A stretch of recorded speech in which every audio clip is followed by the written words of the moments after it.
So you want to know about controversial medical treatments. Well, in this video, you're going to learn all about controversial medical treatments, and surprisingly, there are quite a few of them. Welcome to HEALTHdrum. I'm Dr. Bert Vorstman, a urological surgeon and former researcher, and this channel is all about routine medical conditions, self-care, and digital health, so you can be informed and in control of your healthcare needs. If this is your first time on the channel and you like to get fact-based healthcare information, please hit the subscribe button for me. By the way, HEALTHdrum provides material for educational and informational purposes only and is not a substitute for professional medical advice. The links to the disclaimer and the material in this video are in the description below. Okay, so let's get into it and start sorting fact from fiction. So it's hard to believe that some medical treatments can be controversial, yet considered standard of care. How is that possible? So there are many reasons why current treatments lack supporting scientific data. Many practices have been established for years. Most predate rigorous trials. As well, physicians commonly rely on outdated practices, and many clinical studies are poorly designed. Additionally, there are all sorts of financial pressures and financial conflicts of interest in the healthcare arena, as well as legal pressures. Also, established clinical practices often continue despite new data challenging the benefits of these practices. So does standard practice or standard of care mean that the treatments have been scientifically proven to be safe and effective? So standard of care or standard practice doesn't mean that the test or treatment has been scientifically proven to be safe and effective. As well, test and treatment results are not always evidence-based, and a lot of treatments are standard of care because of so-called conventional wisdom or peer consensus, and based on available evidence or what's commonly practiced. As well, a lot of treatments are impacted by assumptions, opinions, and approximations, and the statement that it's included in clinical guidelines doesn't mean that the test or treatment is supported by irrefutable and reproducible data to be safe and effective. What about other concerns as to why controversial practices are still undertaken?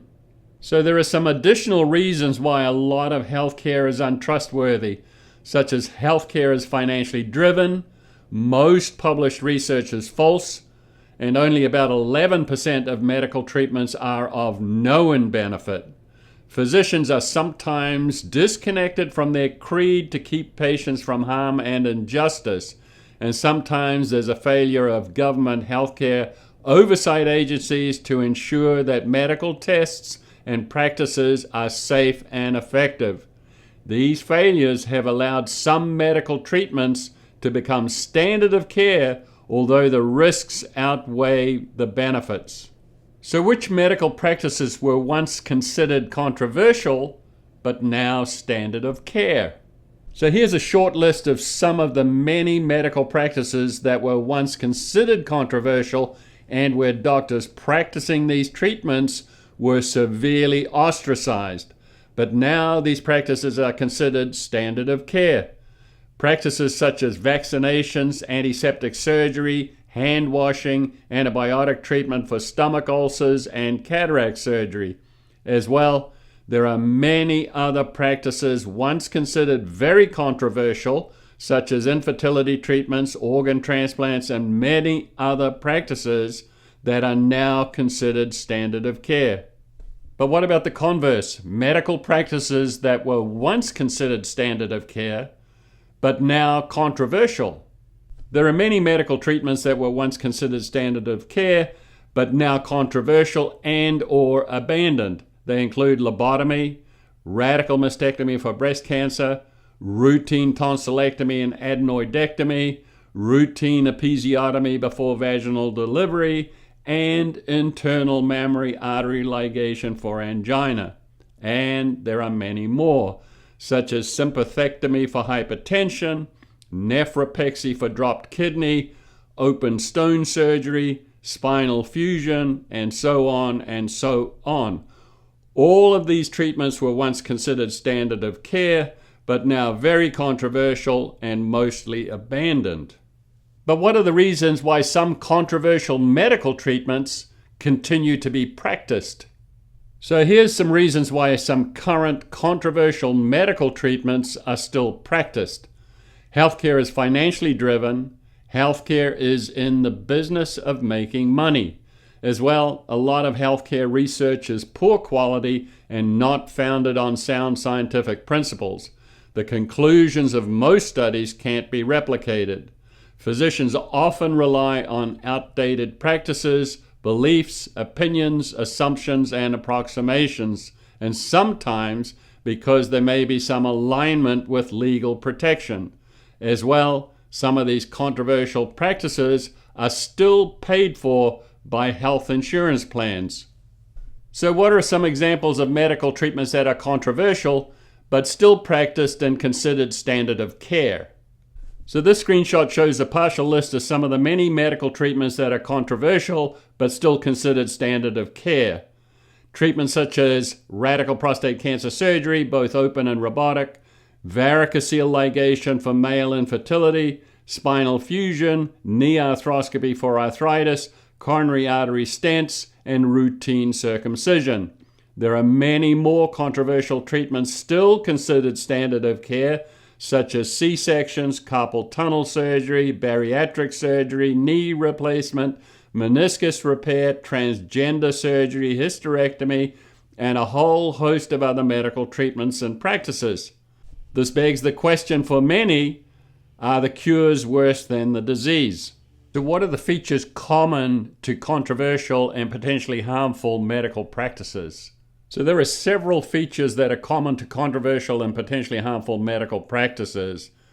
These are perverse financial incentives, which lead to overdiagnosis and overtreatment of low-risk disease. Then there's bias of treatment being more profitable than observation or no treatment. And then there's the lag or delay in updating new data to existing medical guidelines.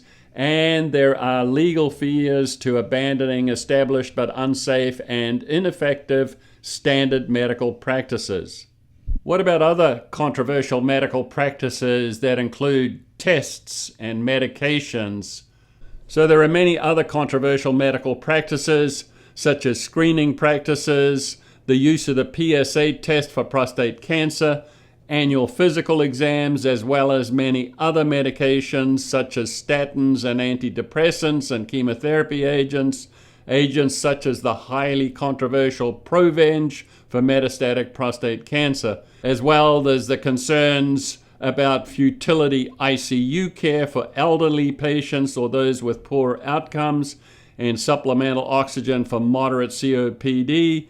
There are many other controversial medical practices such as medical cannabis, electroconvulsive therapy or ECT for mental health issues, mental health drugs, and alternative and holistic therapies.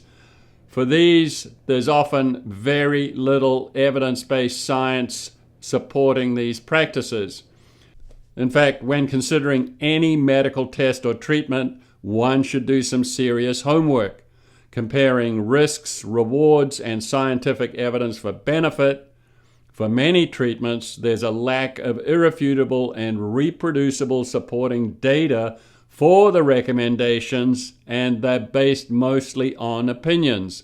By the way, I have other videos about the lack of benefit for PSA screening and prostate cancer treatment. What about the right to try laws and experimental or investigational treatments? So there are some treatments for which there is no FDA approval, but which may be appropriate for some because of extenuating circumstances. These concern the right to try laws for experimental and investigational treatments. They are enabled by bypassing existing healthcare regulations. They allow for patient autonomy, as in your body, your rules. However, there's always a concern that the hype of new treatments may outweigh reasonable hope. Then there's a lack of FDA oversight and the possibility of more costs and suffering because risks eventually prove to outweigh benefits. So what are some of the other concerns about so-called standard practices? This screenshot lists some of the concerns about so-called standard practices. Many practices are not supported by evidence-based studies. Standard practice doesn't mean scientifically proven, and standard practice does not mean that the benefits outweigh the risks. Standard of care means that the test or treatment is commonly practiced. Also, many studies show evidence gaps and biases. As well, there are many publication biases, which is the publication of mostly positive results or data supporting current practice beliefs. So what percentage of medical practices are of known benefit? So only about 11% of medical practices are of known benefit. Another 38% of medical practices may be of benefit, which leaves about 50% of medical treatments that are of unknown benefit. These problems are pervasive in healthcare because healthcare is financially driven and most published research is false. Most medical specialties have practices considered standard of care but lack supporting scientific data. So are there other reasons why many medical treatments are of unknown benefit and possibly risky and controversial? So here's a list of some of the reasons why various healthcare practices are of unknown benefit and often risky and often controversial. Physicians and healthcare regulatory oversight agencies often attack treatments that they don't believe in and support harmful and ineffective treatments that they do believe in. Then there's a major problem with financial conflicts of interest, and some physicians have become disconnected from their creed to keep patients from harm and injustice. As well, there's an increasing focus by physicians on insurance codes rather than on patient needs. And there's a lack of oversight by government healthcare regulatory agencies such as the AHRQ, which is responsible for improving the quality, safety, efficiency, and effectiveness of healthcare. Because of these concerns, the term FDA approved is not always meaningful. So why are the American healthcare regulatory agencies not stepping in and making sure that all medical treatments are safe and effective? So although the AHRQ plays an important role in improving healthcare safety, quality, and effectiveness, it doesn't regulate treatments for safety and benefits. The AHRQ is not focused on approving or disproving specific treatments. It's not a regulatory agency, so the AHRQ can help with guidelines, but the implementation of the guidelines is up to practitioners and the states. The real reason why so many medical treatments are of unknown benefit is because of institutional inertia. This problem has led to the abject failure of the American regulatory apparatus to protect unwitting and vulnerable healthcare consumers, and is the reason why so many controversial practices and treatments are of unknown benefit and still considered standard of care. Additionally, this problem of unproven medical care being passed off as being standard practice is also a reason why so many precious healthcare dollars are squandered. So what can you do to protect yourself from controversial practices that are still considered standard of care? So what you can do is to try and make sure that the benefits of a medical practice outweigh the possible risks. Check reliable information sources such as government agency healthcare websites. Also, you can use artificial intelligence or AI sites such as Grok, ChatGPT, and Gemini for your medical questions. Just ask these AI sites your healthcare questions or feed the site your symptoms and get a diagnosis. You can also use your smartphone and ask WhatsApp and Messenger your medical questions. Also, understand the upsides and downsides of your medical condition and treatment recommendations. Beware of financial incentives in the healthcare arena. There are many financial conflicts of interest, and doctors get paid to treat. Beware of overdiagnosis and overtreatment, and be prepared to get second and third opinions. Also, understand the natural history of your disorder and what happens if you did nothing. So let's recap. In this video, which medical treatments are controversial, you learned that most treatments are considered standard of care, most treatments lack proof of safety and benefits, and only about 11% of medical treatments are of known benefit. To learn more about routine medical conditions, self-care, and digital health, check out these other videos.